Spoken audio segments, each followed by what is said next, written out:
Okay, so it's 1:30 Central Time, and welcome everyone to this session. Thank you so much for joining us today. And today's session will run for about 45 minutes and include time for question and answers at the end.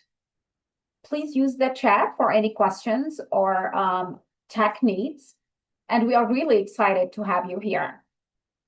I have the pleasure of introducing our speaker today, Dr. Nate Pritts, who is an educator, researcher, and digital strategist working at the intersection of AI, pedagogy, and institutional change. His work centers on inquiry, not certainty, and he writes frameworks, builds tools, and stays in conversations with the questions that haven't found answers yet.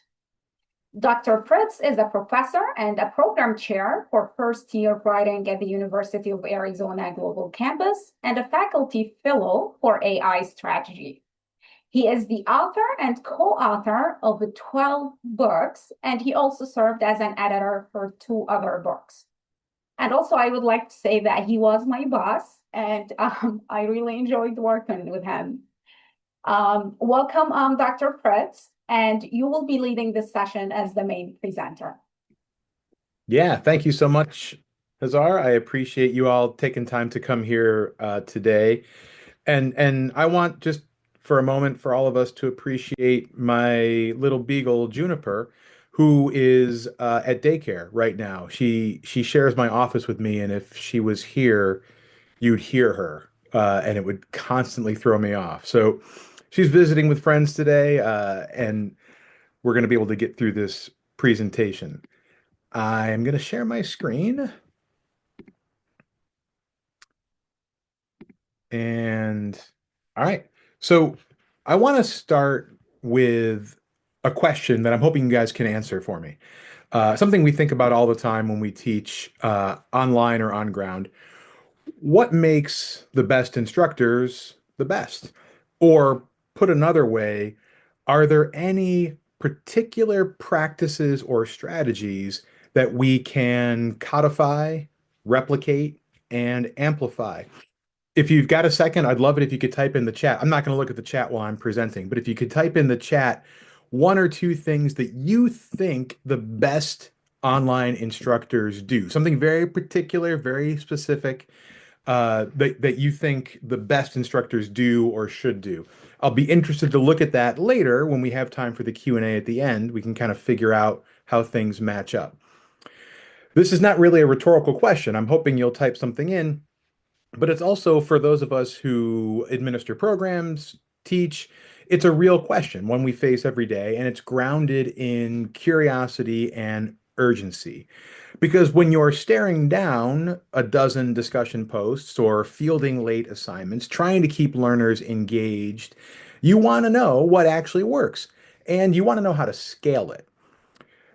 So it's not just doing what the guidelines say, not just doing what theory suggests, but trying to figure out what high performers are already doing, and how to talk about that.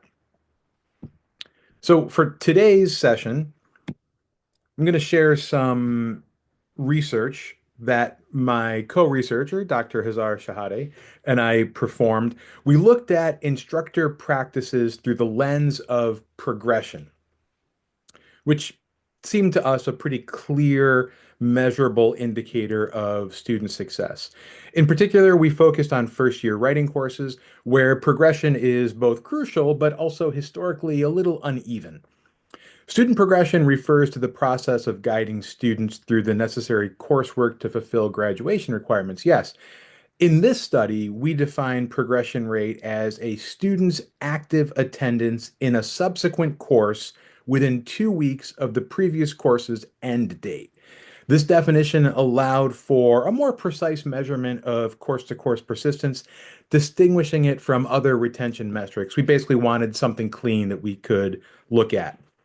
So rather than build any kind of new training from scratch or prescribe sweeping changes to how people teach, our goal was to surface the habits and strategies that the top 20% of instructors we're already using and translate those into some development-ready practices that are practical, scalable, and supportive of instructor well-being.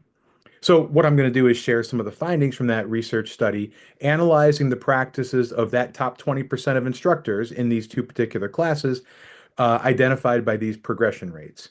Using a mixed methods framework, we examined trends across feedback practices, discussion board presence, course communication.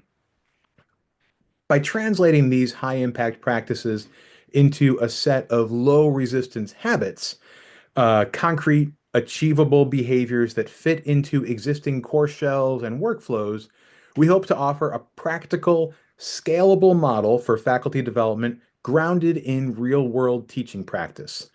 These strategies are intentionally designed to be sustainable. They improve instructional effectiveness without adding to instructor workload or contributing to burnout. What emerged for us was a pattern, not just of what the high performers did, but how they did it. Small things done consistently. Communication that was clear, kind, and human. Feedback that showed up for students when it mattered the most. A visible presence that helped students feel guided, not alone in the classroom. So, while yes, this presentation is about those findings, more crucially, it's how those findings might point toward changes in the way we think about faculty development, support, and sustainability. To figure out what our best instructors were doing, we started with the simple sorting mechanism of progression. We analyzed course data from two high enrollment first year writing courses and identified the top 20% of instructors based on those progression rates, meaning the percentage of students who passed the course and enrolled in the next one. From there, we distributed a structured survey that asked instructors to reflect on their teaching practices across different categories: how they delivered feedback, how they participated in discussion boards, how they communicated. The survey responses from the top 20% group revealed a strong trend of instructor engagement in key areas, the ones I just described: participation, feedback practices, overall involvement in student progress. Instructors in this group consistently engage with students, particularly through course discussions and timely feedback. They shared lecture notes and slides related to course materials, which could have contributed to clarity and the effectiveness of their teaching. They were also highly involved in discussions, identifying misconceptions in threads, which helped guide student understanding. In addition, they often integrated current events into course topics, either through discussion boards or announcements, enhancing the relevance and timeliness of the course material. This active engagement could have worked toward fostering a supportive learning environment, which in turn can enhance student success. The emphasis on timely feedback was particularly crucial, as it could have allowed students to understand their progress and areas for improvement. The strong focus on participation, discussions, and feedback was a core element of the high performance seen in this group. Instructors in this top 20% group were also proactive in creating an environment where engagement was a priority, ensuring that students received ongoing support. They used reminders, course schedules, and clear communication through announcements and emails to help students participate effectively in the course. This consistent, proactive approach to participation and feedback could have been central to the success of the course and played a significant role in maintaining a high level of student performance. This helps to give us some grounding for pointing toward instructional strategies that we know make a difference. It's easy for many of us to look at different aspects of the classroom and say that such and such a habit or intervention is a best practice. This study allowed us to have some backing for that. Let's break this down a little bit more. When we analyze those responses from the instructors uh, across these open-ended reflections, the three core themes that developed were, as you see on your screen, and as I'll talk through here. First, timely, personalized feedback.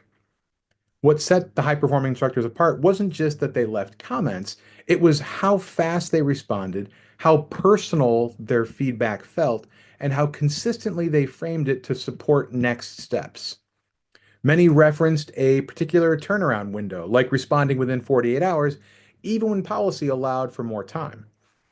Their feedback included student names, referenced prior work, and used forward looking cues, things like as you move into the next assignment, or this revision shows growth from last week. This isn't extra labor, it's focused labor. They didn't write more, they wrote with precision and presence. Next was active forum engagement. Every instructor is told to engage in the discussion boards, but the top group showed a clear difference in how they did it. They described a rhythm, such as checking in early in the week to guide direction, then again midweek to validate or redirect. And their tone wasn't always necessarily evaluative. It was, if we could generally describe it, additive. They didn't correct students so much as build on the conversation. They used phrases such as, I'm glad you brought this up, or you're helping your peers see this differently. More importantly, they weren't overextended. One described a particular approach, commenting on two threads and replying to two students every check-in. But what that pointed to more broadly is the fact that these instructors were prepared with a plan. The level of consistency they achieved was something that they planned for. And it builds visibility and trust in the classroom. They were modeling engagement. And the last area was clear and supportive communication. The final pillar is less about individual actions and more about the overall tone that was created. These instructors communicated clearly, but also humanely or humanly. Their announcements didn't just deliver logistics. They offered encouragement, recaps, next steps, extensions of content knowledge, not extensions of deadlines. They use messages and feedback to reinforce their availability, constantly referring to phrases like, I'm here if you need clarity, or this week's work can feel heavy, please keep me posted.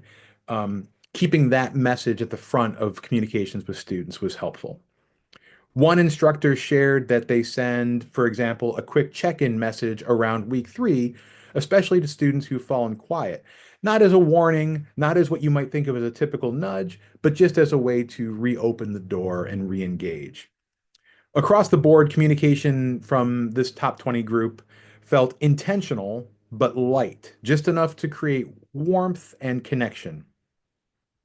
So if we had to sum up what the top 20% did differently, it was that their actions were more targeted, more timely, and more human.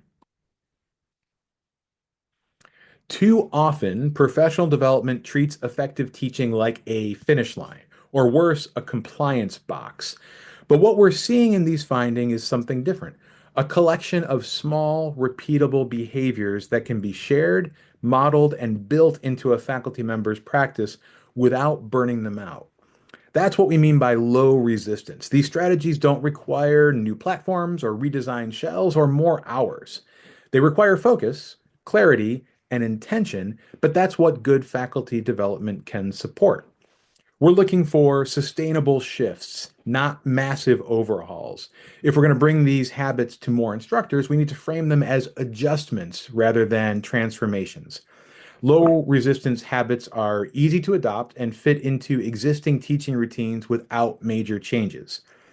We can enhance student engagement when these habits help to encourage those dynamic conversations and active participation in discussion forums.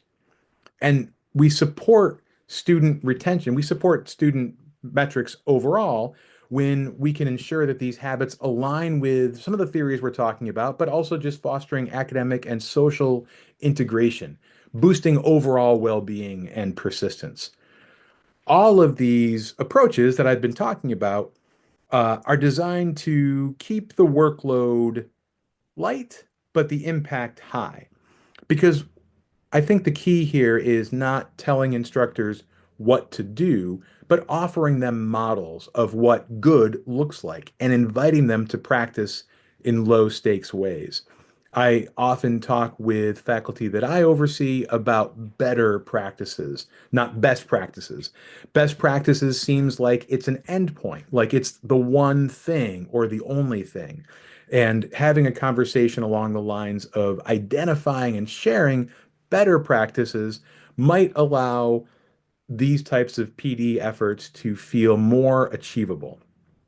We use real examples, anonymized, in our PD sessions, and we invite faculty to rewrite things with their own voice, different email templates that might have been sent, or different types of feedback.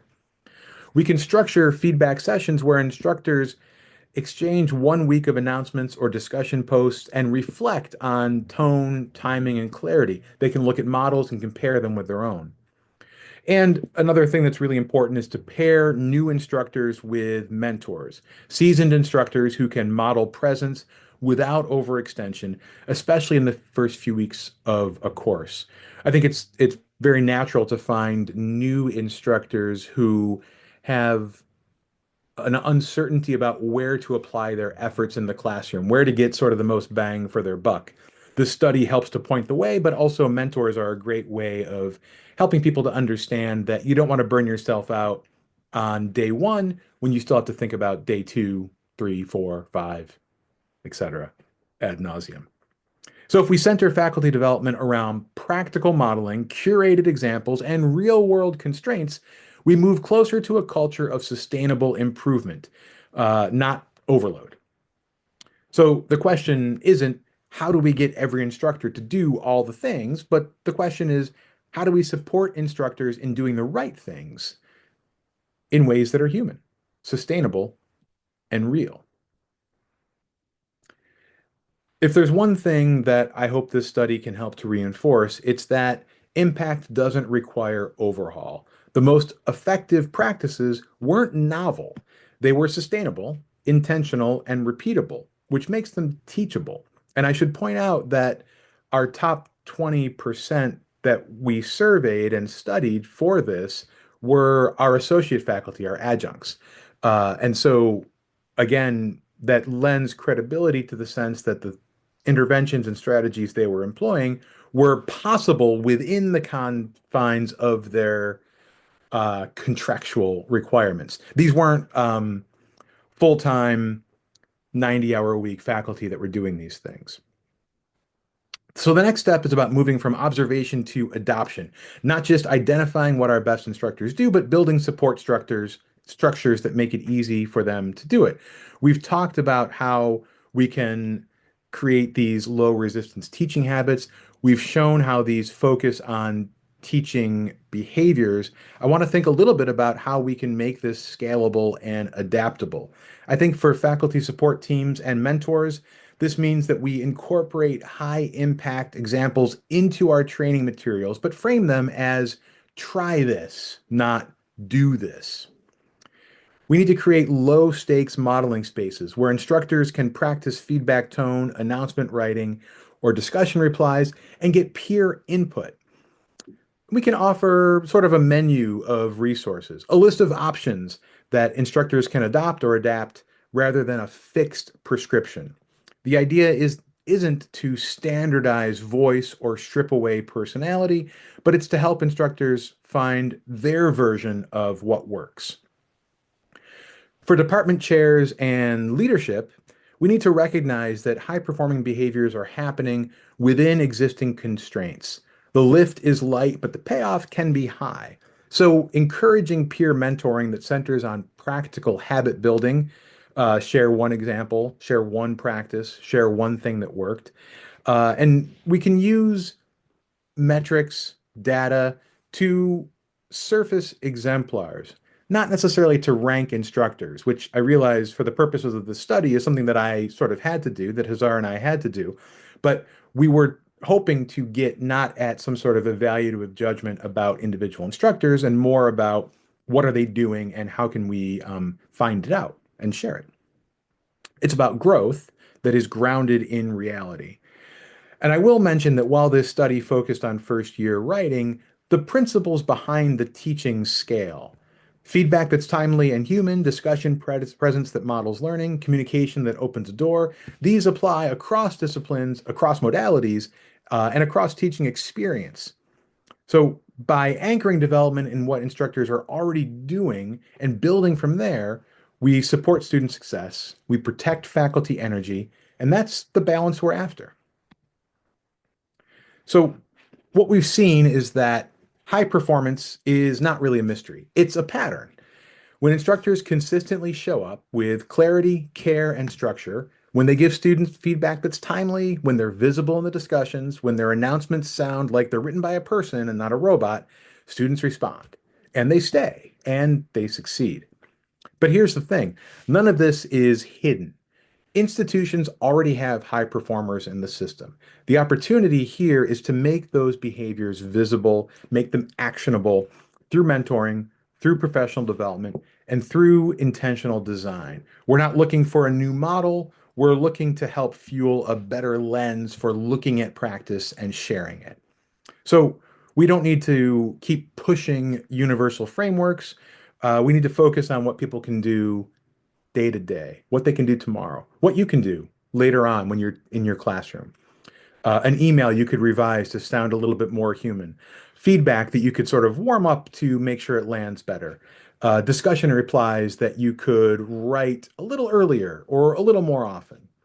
Because when faculty development is built on lived practice and when it's shaped for human bandwidth, real change can happen. Thank you so much. We now have time for questions. Feel free to type them in the chat. I can read them out loud, or you could raise your hand and unmute yourself and we can talk that way. We invite questions from all perspectives and backgrounds, so feel free to raise your hand. I can take a look at the chat now. I'm excited about this because earlier I said, what are some best practices? What are some good practices in teaching? And Misty put respond in a timely manner, which is one of the things we surfaced. Communicate frequently and model empathy and motivation. That warmth idea Meg mentions that we talked about as well. Active presence, Benjamin says.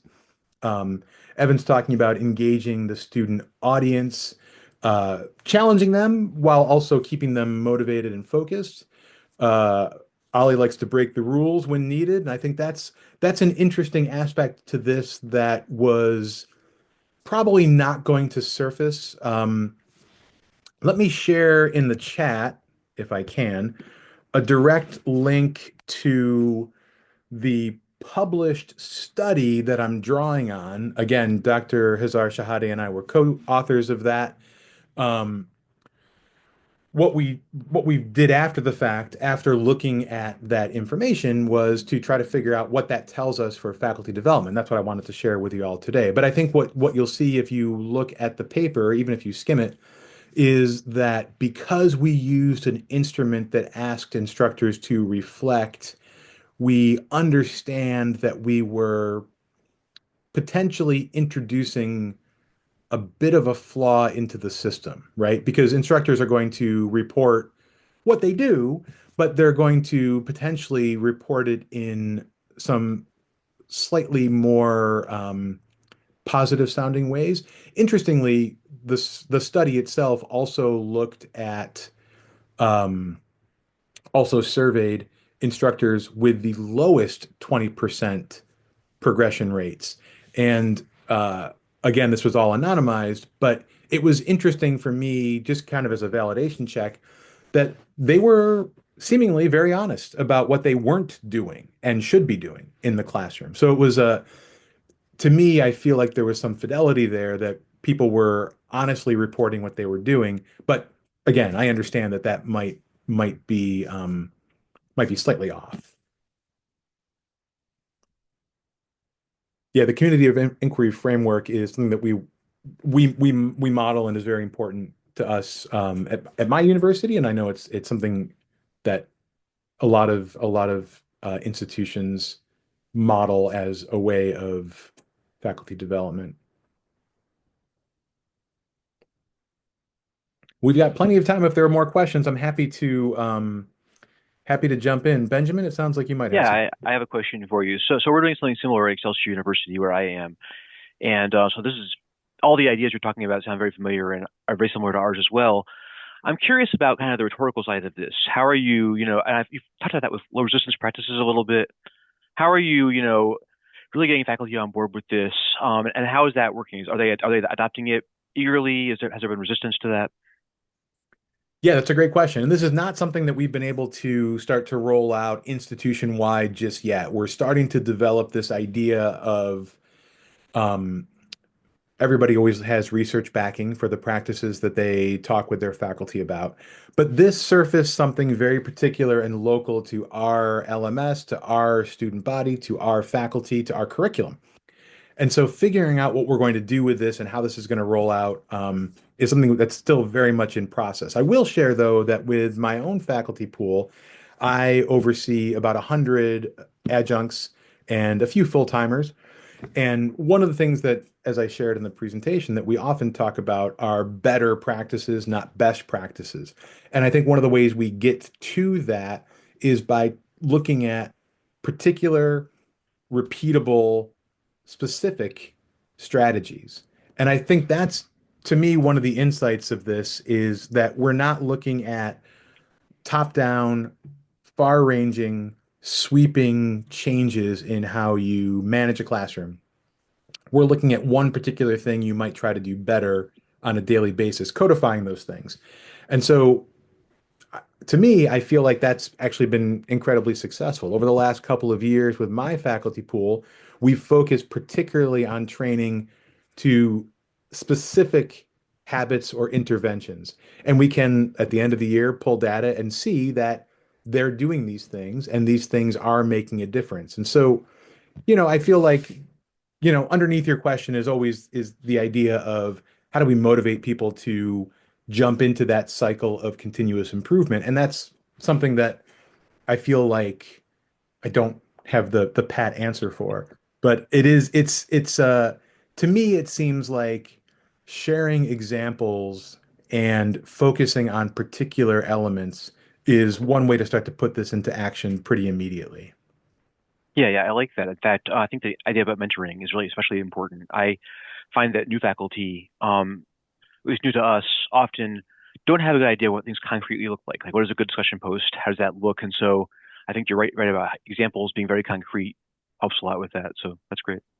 Thank you. Yeah. Yeah, and I think back to the idea of faculty mentors. I mean, I feel like, anytime you hire new faculty, they're not looking to fail. They want to do a good job. They're trying to do well, and learning a new system, a literal LMS system, but also an instructional system at different universities can be a real challenge. And I think it does come down to this idea of figuring out where to put your effort. I've had faculty hired in the last year or so who in a training course appear to model incredibly unsustainable strategies. They reply thousands of words to every student post with their phone number, with their email, and this is great, right? It's great to know that they're putting all that out there. But when you realize that that's something you're going to have to do in two different discussion threads per week, with 25 or 30 students, you can start to see where some of what these new faculty are learning is not sustainable, and no one's pointing that out to them. So what a mentor can do is kind of help them navigate that process. What are those better practices, and how can I preserve my good energy for the places where it really matters? In one class, week two might be the really difficult spot. In another class, that might not come till week five, and in week one, there might be a discussion board that seems to invite a lot of conversation, but maybe it's better to save your instructional energy for the other one. So looking at individual courses is always going to provide that type of information. But I think what I'm getting at here is just the idea of mentors with models can really help forward that conversation. Yeah, thank you. Thank you. Well, We have uh, we have plenty more time for questions if anyone has any. I will put in the chat a link, which I believe should take you to a survey, so you can let us know how things are going for you at the conference overall, but also in individual presentations. Um, make sure to take a look at that feedback form when you get a chance. Oh, I have a question. Yeah, What do you please. think about what do you think about when instructors peer review each other's classes? That's one thing I think could be very helpful. I think that it is potentially fraught, right? The way any peer review may be fraught. And you probably, depending on your comfort level as an administrator or a program chair or department head, you may want to establish some different guardrails or different structure around what that looks like.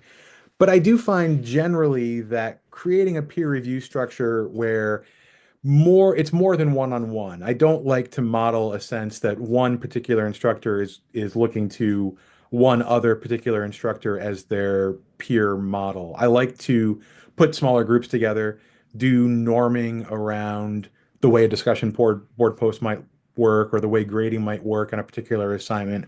I feel like that can be really helpful because in those moments, I hope that I'm not saying that one person is doing it right or better. What I hope I'm doing is creating a space for a conversation where everybody, the exemplars and the people who are new or struggling, can start to learn from each other and interrogate their own practice and come up with potentially better solutions. So, peer review, good, structure, gooder. Yeah, I think that if you're doing a peer review, you do have to have guardrails. And I think that the use of templates is really important because when I first started teaching online, right, I had a mentor. And up until week 5 out of the 8-week course, he was there with me every single time, telling me what to post and everything. And then after week 5, he goes, "Okay, kid, you're on your own." And I remember that very first class, I'm like, wait a minute, you can't just leave me alone with the students. And he just let me fly on my own on week 5, 6, 7, and 8. And I did just fine. And I remember at the very end of my first class, my mentor said, "Well, you know what, kid, you're ready to go on your own." The whole class. I remember that feeling of accomplishment the very first time but I still remember that terror. No, no, no, don't let go. But what my my main point is that having a mentor really helped me shape what it was that was expected in the classroom because I have a background in face-to-face teaching. And so when I first started teaching online, and this is way before the pandemic, um, and I remember when my school, well, the pandemic's something else, when everything shut down and everybody started looking at me saying, "Well, you've been teaching online forever. How do we switch suddenly all our face-to-face classes to online because you've been doing it forever?" And so I find that being either having a mentor or being a mentor to others really helps. That's a great story. Thank you for sharing that. I feel like I learn quite a bit about teaching when I have to explain it to somebody else, meaning that when I serve as a mentor, I'm learning just as much Yeah, as the yeah, people that I'm mentoring. And so, yeah, and that cycle is rewarding. And you're a great example of that. You've learned an awful lot through that process. You're still extolling it today, and I'm sure that when you have the opportunity, you'll be a better mentor because of it for others. So, yeah, I think that's a really good example of how that model is important in kind of keeping our profession moving forward. yeah. I find that it's important to have a welcoming ambiance and let students know that it's okay to reach out to you because as I was talking in a different webinar, a lot of students are hesitant to reach out to instructors because they feel that they're being placed in the principal's office. So I try to make it clear to them that coming to me doesn't mean that it's remedial or a punishment, but I'm there to help them, not correct them. That was also part of in other words, it's additive. It's not punitive. Right. And when I do something like that, then students gradually come out of the woodwork. Yeah. And I think that's one of the things we were able to draw out from these different practices that we isolated. Instructors in this top 20% group of ours weren't waiting for students to reach out to them. They were actively reaching out to students, sometimes just to kind of check in or say hi. And I feel like that supports the notion that opening that channel, opening that door allows students to engage in that conversation without the stress that might come from having to craft that email on their own from scratch. They can reply to an email or they can enter a conversation that seems to be just about sort of a well-being check-in, but then might that conversation might develop to surface some instructional difficulties in a particular week or a particular assignment. So again, I mean, I feel like keeping that conversation open, keeping that flowing, making sure that we're reaching out to our students and not just responding, I think that's key. Yeah, just keeping that door open and letting them, especially with online, when you're so isolated, each person within their own computer. And I've got some students who are surprised. Wow, you're more than just a name on my screen. You actually exist. It's like, wow, she's real or A something. real It's person. yeah, yeah, yeah. I think that's part of the social presence in the COI is to be more than just your persona. And I try my best to try to read because I'm used to the face-to-face teaching, and one of the hardest things to transition into online was how do I read the body language? How do I connect with my students? Because that's what I did when I was doing face-to-face. Mhm. And so I had to learn to use a lot of video and send a lot of email. And then in order to make the connection, I think that as an online teacher, you have to make that extra effort because of the way that online structure is that promotes the aloneness. You don't have that body language face to face so that was the hardest thing for me to transition to when I first started teaching. And that's what I told when the pandemic started and they were all panicking. So the very first thing I said was that you have to learn to reach out to your students. You're not going to have that body language anymore. Of Mhm. course, I still remember all that panic, but it all seems so long ago now. Yeah. But anyway. I mean, but I feel like you're right. I feel like there are lots of things, sort of tools in our toolbox teaching online that face-to-face instructors don't have too. So it's definitely a modality shift when you teach one versus the other and keeping those kinds of things in mind and figuring out what the strengths are, leaning into those, figuring out where the weaknesses are and how to sort of overcome them or develop them. That's a really important thing. I see Misty in the chat mentions or asks what measures I used. And in the beginning of the presentation, I'm sorry if I wasn't clear, we were looking at student progression rate. So students who pass a class and take another one within 2 weeks, that leads to positive progression for that student. We looked at the instructors over a 2 year period who had the highest progression rates and settled on those as the ones who were helping that key metric along. So we wanted to look at the strategies they were employing to in the classroom and see if we could make some connections between that and the progression metrics we were seeing. It's a sort of a necessary evil, right? Like we needed to figure out how to identify these faculty, and there were a lot of different metrics we could have thought about, but that seemed like the one that was the most holistic that could help us to understand, especially because we're coming from a first year gen ed context. The students who pass the class but also continue seemed like a place where potentially an instructor was having more of an effect than just simply looking at different performance metrics within the course outcomes.